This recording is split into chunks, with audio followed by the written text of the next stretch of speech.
KPVI News at 10 Weekend. News that works for you.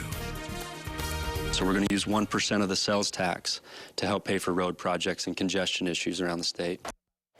We sat down with a member of both political parties to find out how the legislative session turned out.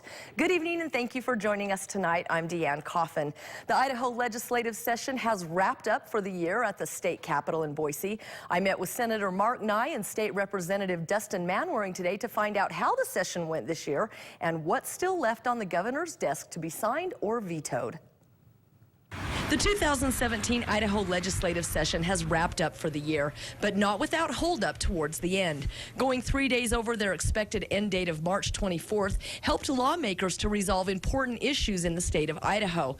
Local state representatives say one of the main bills already passed by the governor is the fish and game fee increases for licenses, which will be about a 20% increase in 2018. One feature that does have, though, in it is a price lock, so anybody that's had a current license and continues to buy those licenses, they can keep the fees locked in the price they've been paying. They won't see the increase. One of the hot topics at the legislative session this year was transportation. Manwaring tells me that for the first time, money will come from the general fund to help pay for roads. So we're going to use 1% of the sales tax to help pay for road projects and congestion issues around the state. Manwaring says he is also hopeful that part of the transportation bill will help get dollars over to southeastern Idaho to get the siphon interchange going.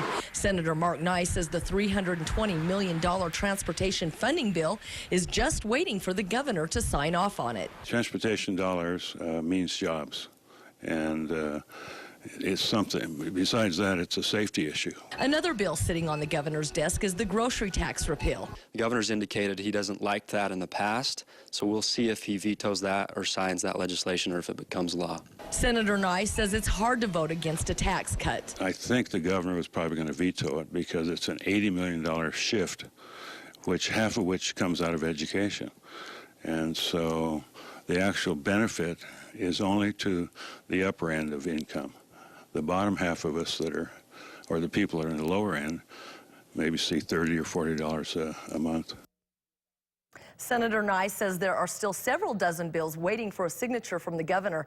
The governor has 10 days after legislative session ends to sign off on bills or veto them. All bills signed by the governor will be in effect on July 1st, with the exception of the emergency funding bill for roads affected by the harsh winter. That bill is effective immediately.